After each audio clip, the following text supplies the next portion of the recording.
Hi hello എല്ലാവർക്കും Sherry's വേൾഡിൻ്റെ പുതിയൊരു വീഡിയോയിലേക്ക് സ്വാഗതം. നമ്മൾ മാമ്പഴമൊക്കെ എടുത്ത് വെച്ചിട്ടുണ്ട് കേട്ടോ. അപ്പോൾ നമുക്ക് അതൊക്കെ ഒന്ന് തൊലി കളഞ്ഞു കൊടുക്കണം കേട്ടോ. അപ്പോൾ ഇതുപോലെ തൊലി കളഞ്ഞാൽ മതി. ഇതുപോലെ ചെത്തിയേറ്റ് പെട്ടെന്ന് നമുക്ക് തൊലി കളഞ്ഞെടുക്കാൻ പറ്റും കേട്ടോ.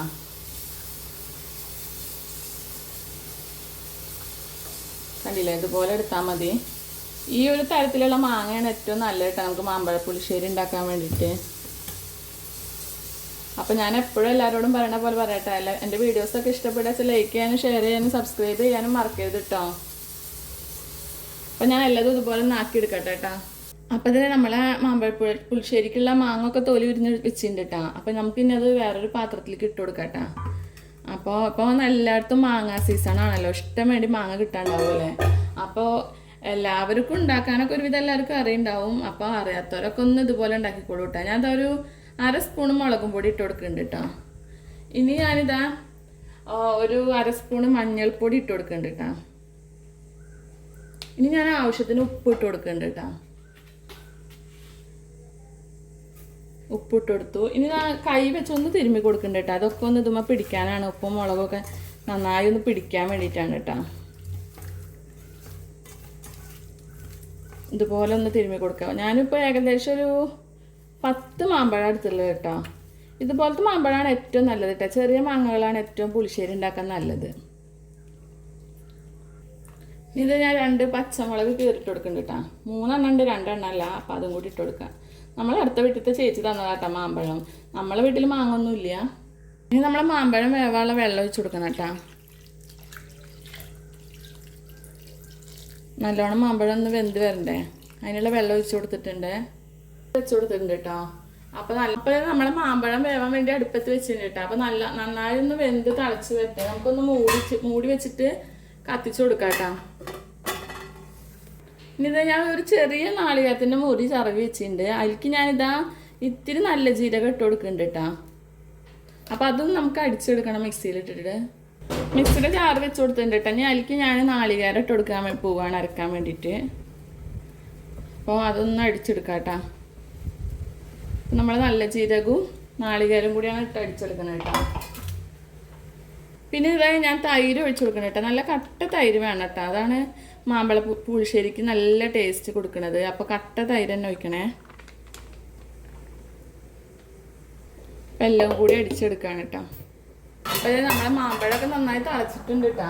വേവായിട്ടുണ്ടാവില്ല, നല്ലോണം തിളച്ച് വന്നിട്ടുണ്ട്. അപ്പോൾ നമുക്കൊന്ന് ഇളക്കിയിട്ട് കൊടുക്കാം കേട്ടോ.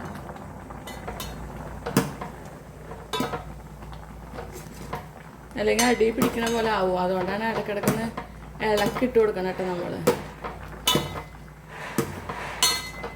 കുക്കറിലാണെന്ന് വെച്ചാൽ 2 ഫീസിലടിച്ചാൽ പെട്ടെന്ന് വെന്ത് കിട്ടും കേട്ടോ. അപ്പോൾ നമ്മളിപ്പോൾ കുക്കറൊന്നും എടുത്തിട്ടില്ല. ഏറ്റവും നല്ലത് മൺചട്ടിയിൽ ഉണ്ടാക്കുക കേട്ടോ. നമ്മളതിൽ മൺചട്ടി അങ്ങനെ കറി വെക്കാൻ പറ്റിയ ചട്ടിയൊന്നും സ്റ്റോക്കില്ല. ഗ്യാസുമ്മൽ ലെയർ ഫുഡ് ഉണ്ടാക്കുന്നത് കാരണം നമ്മൾ കറിയൊക്കെ ഇതിലാണ് വെക്കാറ് കേട്ടോ. അപ്പോൾ ഒന്നും കൂടി വേവട്ടെ കേട്ടോ. അപ്പോൾ അതായത് നമ്മൾ മാമ്പഴ പുളിശ്ശേരിക്ക് ഞാൻ ഒരു കഷ്ണം ശർക്കര ഇട്ട് കൊടുക്കുന്നുണ്ട് കേട്ടോ. നല്ല ടേസ്റ്റാണ് ശർക്കര ഇട്ട് കൊടുത്താൽ.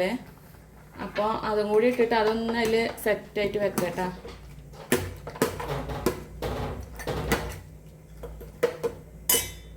കണ്ടില്ലേ, നമ്മളെ മാമ്പഴമൊക്കെ നന്നായി തിളച്ച് നല്ലൊരു മണം വരുന്നുണ്ട് കേട്ടോ. ശർക്കരയുടെയും മാമ്പഴത്തിൻ്റെ ഒക്കെ കൂടി നല്ല അടിപൊളി മണം വരുന്നുണ്ട്.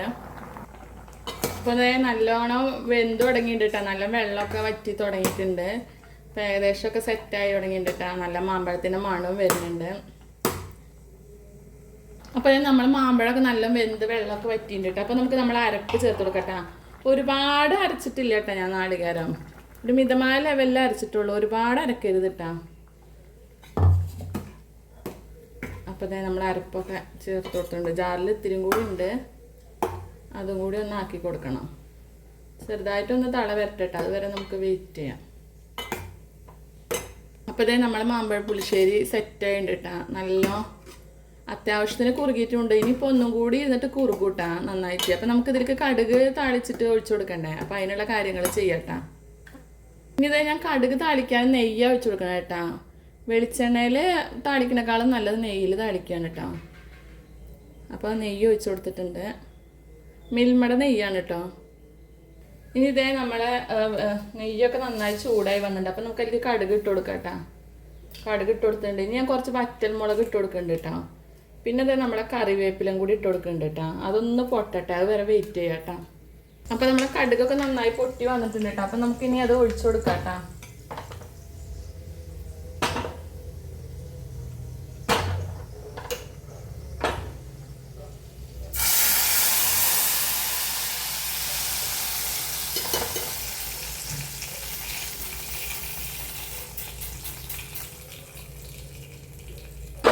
അപ്പോൾ അത് എല്ലാതും ഒഴിച്ചു കൊടുത്ത് സെറ്റ് ആയിട്ടുണ്ട്. അടിപൊളി പുളിശ്ശേരി ആയിട്ടുണ്ട് കേട്ടോ. മാമ്പഴ പുളിശ്ശേരി ആയിട്ടുണ്ട്. മാമ്പഴ പുളിശ്ശേരി കൂട്ടിയിട്ട് ചോറുണ്ണാൻ പോവാട്ടോ. അപ്പോൾ ചോറ് വിളമ്പാണ്.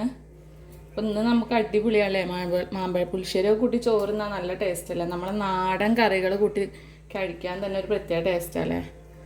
അപ്പോൾ ഇതാ നമ്മളെ മാമ്പഴ പുളിശ്ശേരി ഒഴിച്ചു കൊടുക്കാൻ പോവാട്ടോ.